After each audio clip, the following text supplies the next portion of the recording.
everyone, I am Engineer Satyendra Kumar. Welcome you to our YouTube channel SK Maths Mania.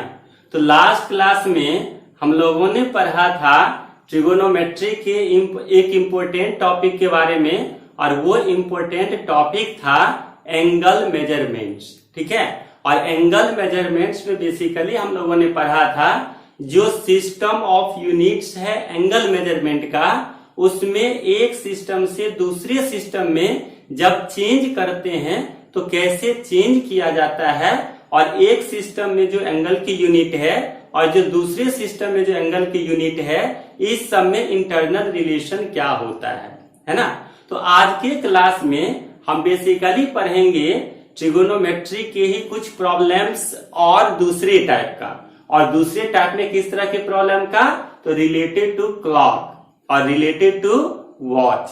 इसका क्या मतलब है कि अगर कोई घड़ी है और उस घड़ी में अगर हम नीडल की बात करेंगे, सुई की बात करेंगे, हैंड की बात करेंगे, तो वो जनरली 3 होते हैं। First one is hour hand, and second one is minute hand, and third one is second hand, है ना। यानी कि 3 तरह के घंटे वाली सुई होती है, मिनट वाली सुई होती है और सेकेंड वाली सुई होती है ना। लेकिन जनरली जब हम एंगल की मेजरमेंट करते हैं तो उसमें जो सेकेंड हैंड होती है, यानी सेकेंड वाली जो सुई होती है, उसको हम लोग कंसीडर नहीं करते हैं। क्यों कंसीडर नहीं करते हैं? क्योंकि अगर एंगल की मेजरमेंट करते हैं तो वो तुरंत क्रॉस कर जाती है, मूव कर जाती है, और ये फिजिबल नहीं होता है कि उसके एंगल को हम मेजरमेंट करें, है ना। तो इसीलिए वहां पर सेकेंड हैंड को कंसीडर नहीं किया जाता है। ठीक है, तो हम लोग आज किसके बारे में पढ़ते हैं? प्रॉब्लम्स रिलेटेड टू वॉच और प्रॉब्लम्स रिलेटेड टू क्लॉक। ठीक है, तो अब इसमें देखिए, अब हम बारी बारी से जानते हैं जो मिनट हैंड होती है और जो आवर हैंड होती है, ये एंगल किस तरह से फॉर्म करती है। ठीक है, तो इसमें हम सबसे पहले जानते हैं angle made by hour hand, यानी घंटे वाली जो सुई है उसके थ्रू बनाया गया एंगल, है ना। तो अब इसमें देखिए, जैसे ये घड़ी है और इसमें अगर हम घंटे वाली सुई की बात करें तो ये जब 12 से लेके और वापस जब 12 पे आएंगे, यानी कि 1 रोटेशन अगर कंप्लीट करती है तो उसको कितना टाइम लगता है? 12 आवर्स, है ना। इसका मतलब है कि जो आवर हैंड है वो 12 आवर्स में 360 डिग्री का एंगल फॉर्म करती है ना। तो वही यहां पे लिख रहे हैं कि इन 12 hours made 1 complete rotation and an angle of 360 degree. किसके थ्रू? आवर हैंड के थ्रू। ठीक है, तो ये 12 आवर्स में 360 डिग्री का एंगल बनाती है, तो 1 आवर्स में कितने डिग्री का बनाएंगे? तो ये आ जाएगा आपको 360 डिग्री डिवाइडेड बाय 12, यानी कि 30 डिग्री का। ठीक है, तो अब आवर हैंड जो है वो 1 आवर्स में कितने डिग्री का एंगल बनाती है? 30 डिग्री का। और 1 आवर्स में कितना मिनट होता है? 60 मिनट का। हम ये भी कह सकते हैं कि जो आवर हैंड है वो 60 मिनट में 30 डिग्री का एंगल बनाती है। ठीक है, तो अब हम ये देखते हैं कि 1 मिनट में कितने डिग्री का एंगल बनाएंगे, है ना। तो 1 मिनट में कितने डिग्री का एंगल बनाएंगे? तो 60 से डिवाइड हो जाएगा, यानी 30 divided by 60 equal to 1/2 degree का। और 1/2 डिग्री को ही हम लोग क्या लिख सकते हैं? 0.5 डिग्री।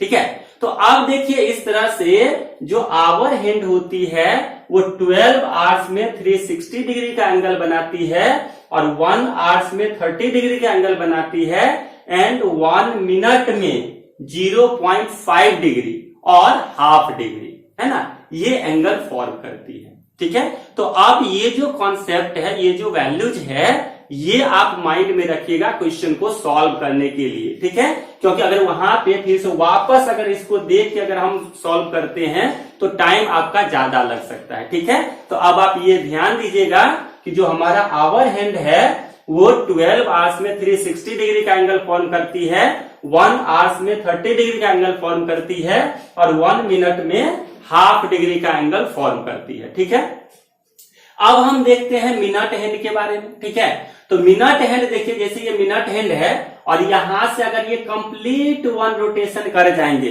तो कितना टाइम लगेगा उसको? 1 आवर्स लगेगा। इसका मतलब है जो मिनट हैंड है वो 1 आवर्स में यानी कि 60 मिनट्स में कितने डिग्री का एंगल बनाएंगे? 360 डिग्री का, है ना। तो इसीलिए ये 1 मिनट में कितना डिग्री का एंगल बनाएंगे? तो 360 divided by 60 is equal to 6 degree, है ना। तो अब अगर हम बात करते हैं मिनट हैंड का, तो वो 1 आवर्स में 360 डिग्री का एंगल फॉर्म करती है और 1 मिनट में 6 डिग्री का एंगल फॉर्म करती है। ठीक है, तो ये रिजल्ट आप याद रखेंगे क्वेश्चन को सॉल्व करने के लिए। ठीक है, तो चलिए अब इसी कॉन्सेप्ट से रिलेटेड एक क्वेश्चन देखते हैं कि on the basis of clock कैसे क्वेश्चन पूछा जाता है। ठीक है, तो अब एक क्वेश्चन ले लेते हैं। क्वेश्चन है हमारा, find the angle between the minute hand and hour hand of a clock when the time is 7:20 AM। मतलब कि अगर आपके घड़ी में 7:20 हो रहा है, 7:20 हो रहा है, तो उस समय जो मिनट हैंड होंगे और जो आवर्स हैंड होंगे, इस दोनों के बीच के एंगल को आपको फाइंड करनी है, कैलकुलेट करनी है। ठीक है, तो अब यहां पे देखिए जरा, अगर इस क्वेश्चन को सॉल्व करेंगे तो देखिए, अब जैसे इस घड़ी में हम देखते हैं थोड़ा सा, तो अगर 7:20 हो रहा है यानी 7:20, तो जो आवर हैंड होंगे वो कहां पे होगा? 7 से थोड़ा सा आगे। ठीक है, और मिनट हैंड कहां पे होगा? तो एग्जैक्टली 4 पे होगा, यानी एग्जैक्टली 20 मिनट्स पे, है ना। इसका क्या मतलब है कि जो आवर हैंड है उसको 7 आवर्स और 20 मिनट मूव करना पड़ेगा। ठीक है, लेकिन जो मिनट हैंड है उसको सिर्फ और सिर्फ 20 मिनट ही मूव करना पड़ेगा। ठीक है, तो अब देखते हैं कि मिनट हैंड के थ्रू और आवर हैंड के थ्रू कितना डिग्री का एंगल फॉर्म होता है। ठीक है, तो इस कंडीशन में देखिए इसका सॉल्यूशन करते हैं हम लोग यहाँ पे, और इसके सॉल्यूशन में देखते हैं ये किस तरह से सॉल्व होता है ना। तो अब इसमें देखिए, अब हम ये लिख रहे हैं कि angle made by hour hand, angle made by hour hand. तो ये देखिए कितना आ जाएगा हमारा। अब कितना मूव कर रहा है? तो 7 आवर्स, कितना? 7 आवर्स एंड 20 मिनट्स, है ना। कितना मूव कर रहा है? 7 आवर्स एंड 20 मिनट। अब देखिए, अभी हम लोग कंसेप्ट पढ़े हैं, लॉजिक पढ़े हैं। जो आवर हैंड है वो 1 आवर्स में 30 डिग्री का एंगल फॉर्म करती है। 1 आवर्स में कितना डिग्री का एंगल फॉर्म करती है? 30 डिग्री का। तो 7 आवर्स में कितना डिग्री का एंगल फॉर्म करेगा? तो 7 इंटू 30, यानी यहां पे आ जाएगा 7 इंटू 30 डिग्री। ठीक है, प्लस अब देखिए अब 20 मिनट्स है। ठीक है, तो अब 20 मिनट्स, तो अब हम मिनट में देखते हैं। तो जो आवर हैंड है ये 1 मिनट में हाफ डिग्री का एंगल फॉर्म करती है। कितना डिग्री का? हाफ डिग्री का। तो आपका 20 मिनट्स में कितना डिग्री का एंगल फॉर्म करेंगे? तो ये आ जाएगा आपको 20 इंटू हाफ डिग्री का। ठीक है, और जब इस दोनों को आप ऐड करेंगे तो कितना आ जाएगा यहाँ पे? 7 3 जा 21, यानी कि 210 डिग्री प्लस ये भी आ जाएगा आपको 10 degree equal to 220 degree. Means जब आपके घड़ी में 7:20 हो रहा है, उस समय जो आवर हैंड है वो कितना डिग्री का एंगल फॉर्म करेंगे? तो 220 डिग्री का। ठीक है, अब हम देखते हैं मिनट हैंड का। तो अब लिख रहे हैं angle made by minute hand, angle made by minute hand. अब देखिए मिनट हैंड को कितना ट्रेवल करना पड़ रहा है? तो ओनली 20 मिनट्स। ठीक है, कितना? 20 मिनट्स। ठीक है, अब ये देखते हैं कि जो मिनट हैंड है वो 1 मिनट में कितना डिग्री का एंगल फॉर्म करती है। तो अभी हमने देखा कि जो मिनट हैंड है वो 1 मिनट में 6 डिग्री का एंगल फॉर्म करती है। कितना का? 6 डिग्री का। तब आपका 20 मिनट्स में कितना हो जाएगा? तो 20 इंटू 6 इक्वल टू 120 डिग्री। अब देखिए जो आवर हैंड था वो कितना डिग्री का एंगल फॉर्म किया? 220 डिग्री का। और जो मिनट हैंड है वो कितना डिग्री का फॉर्म किया? 120 डिग्री का। तो अब हमारा क्वेश्चन क्या है कि जो मिनट हैंड है और आवर हैंड है इस दोनों के बीच का एंगल कितना बन रहा है। ठीक है ना, angle between hour hand and minute hand, है ना। तो अगर इस दोनों के बीच के एंगल को थीटा मान लें तो ये थीटा इज इक्वल टू देखिए क्या हो जाएगा आपका, तो 220 डिग्री और माइनस 120 डिग्री।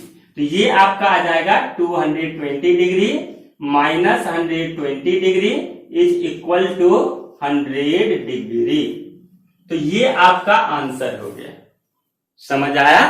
तो अब इसमें देखिए इसका आंसर कितना आ गया? 100 डिग्री। यानी कि जब आपके घड़ी में 7:20 हो रहा है उस समय उसके जो मिनट हैंड है और उसके जो आवर हैंड है इस दोनों के बीच में कितने डिग्री का एंगल फॉर्म हो रहा है? 100 डिग्री का।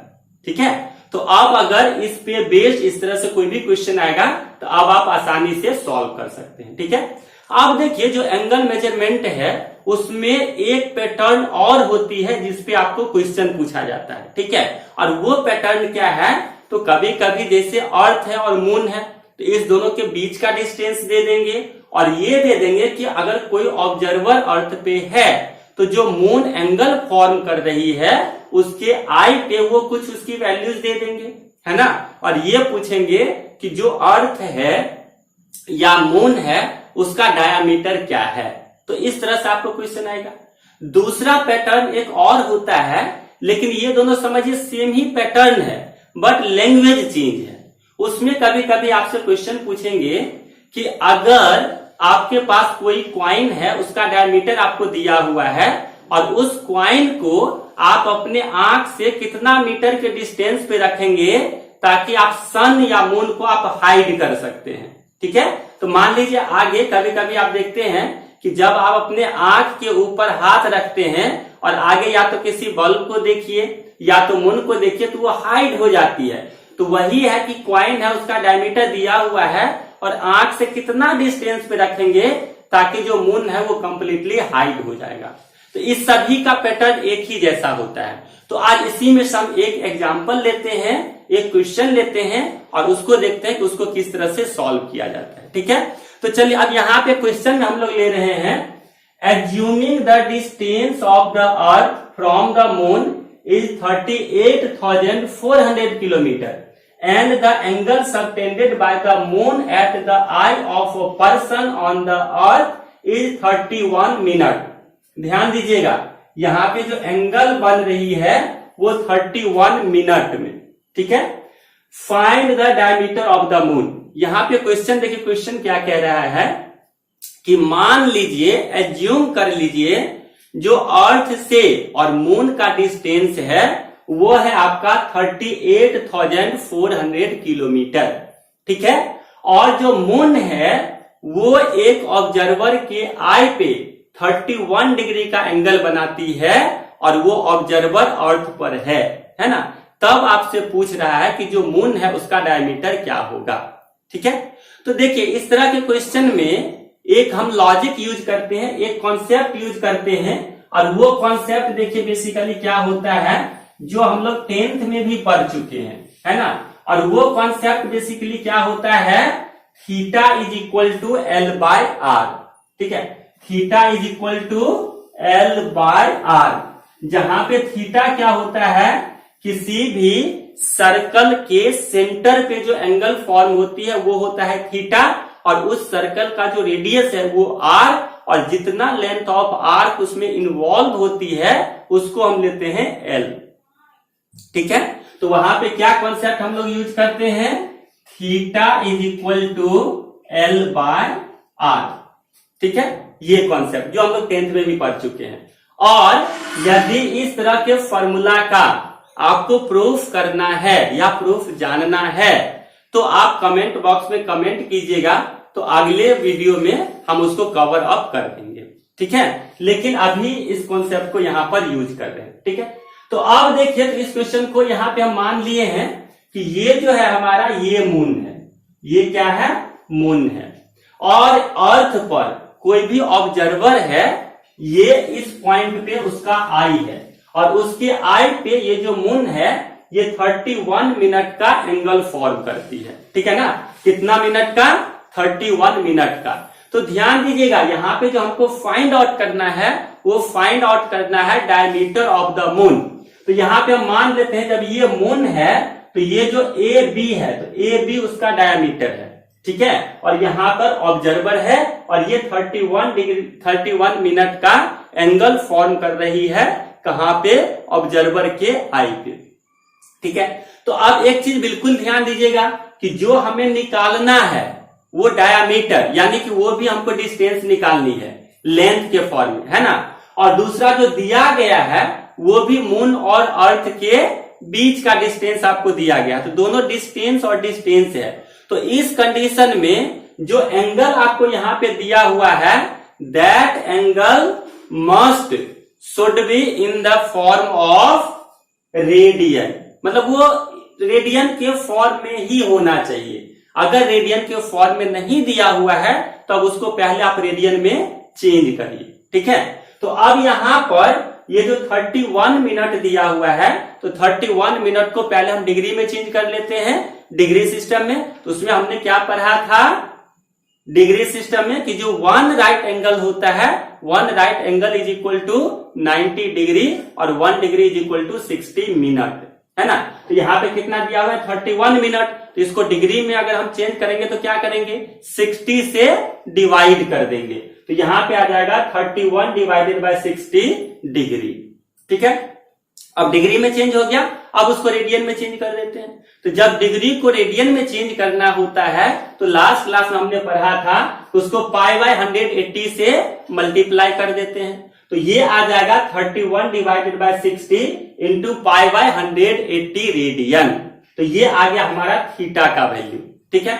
अब एक जो सबसे इंपॉर्टेंट पॉइंट है वो क्या है, यहां पर देखिए, अगर ये मून है और ये इसका डायामीटर है, तो अब इसमें जब एंगल फॉर्म हो रही है तो यहाँ पे जो लेंथ ऑफ आर्क है, ध्यान दीजिएगा, जो लेंथ ऑफ आर्क वो इन्वॉल्व होगा एंगल को फॉर्म करने में, लेकिन जो अर्थ और मून है इस दोनों के बीच का जो डिस्टेंस है ये काफी ज्यादा है, 38,400 किलोमीटर।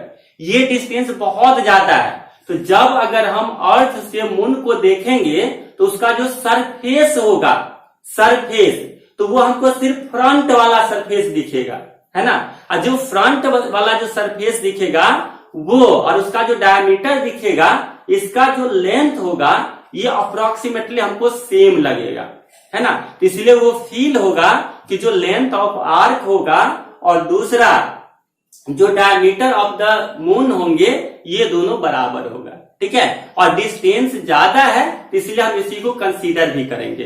इसका समझने का एक और तरीका है, अब देखिए, अगर यहाँ पे एंगल फॉर्म हो रही है तो ये जो डिस्टेंस दिया गया है ये क्या होना चाहिए, आर। तभी तो अब यहां से मान लीजिए ऐसे बड़ा सा सर्कल बनेगा, तो वो जो बड़ा सा सर्कल बनेगा, तो हम ये भी जानते हैं जब इसको अगर प्रूव करते तो वहां पे ये यूज भी आता, और कुछ और भी आगे मैथ्स का कॉन्सेप्ट है जिसमें वहां पे यूज आएगा। अब मान के चलिए कि जो आर्क ऑफ लेंथ है वो है आपका छोटा और थीटा काफी छोटा है, यहाँ पे देखिए 31 मिनट है, यानी कि theta tends to very very small.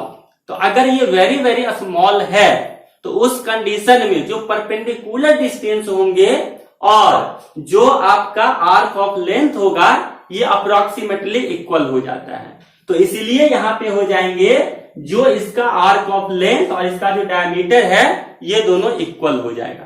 तब इसका जो डायमीटर होगा उसी को यहां पर हम क्या मान लेंगे, एल।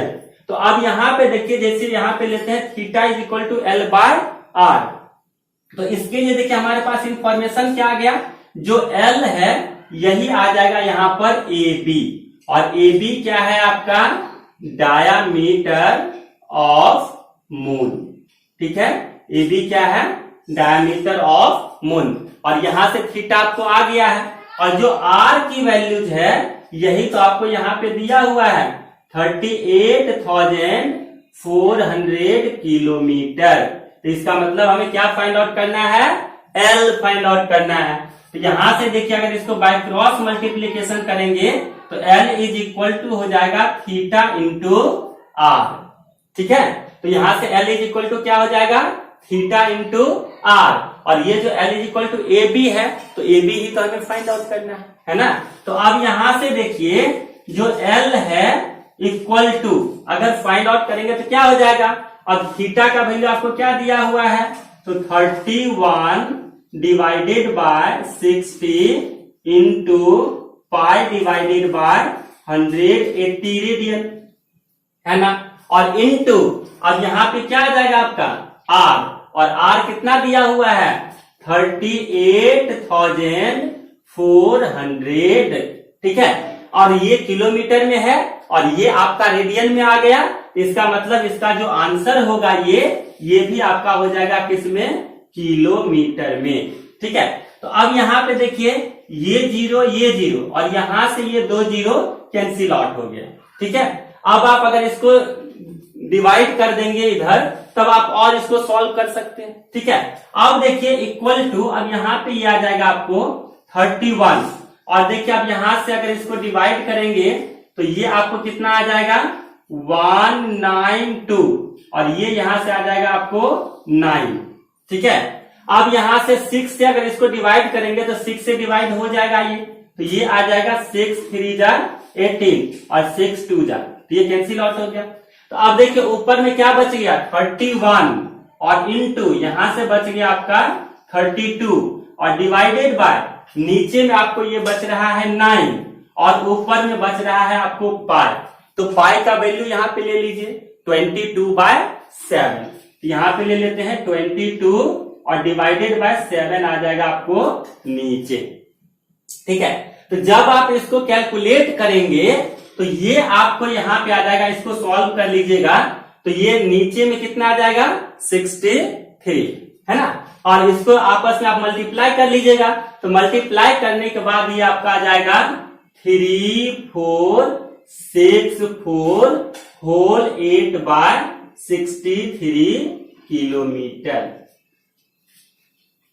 ठीक है, तो ये आपका आंसर आ जाएगा, इसको आप मल्टीप्लाई कर लीजिएगा, और ये 9 7 जा 63, और इसको जब आप इंटीग्रल पार्ट और फ्रैक्शनल पार्ट इसमें अगर चेंज करेंगे तो ये आ जाएगा 3464 होल 8/63 किलोमीटर। ठीक है, तो आप उम्मीद करते हैं कि अगर इस तरह से भी आपको क्वेश्चन आया है या आएगा तो आप आसानी से उसको सॉल्व कर सकते हैं। ठीक है, और इस तरह से जो हम लोग एंगल मेजरमेंट पढ़ रहे थे उसमें जो जो टाइप्स आते हैं, जो जो पैटर्न्स आते हैं उसको हमने कवर अप किया। ठीक है, तो आज के क्लास में बस इतना ही, फिर हम मिलते हैं अगले क्लास में कुछ नए टॉपिक के साथ। ठीक है, तब तक के लिए बाय, टेक केयर।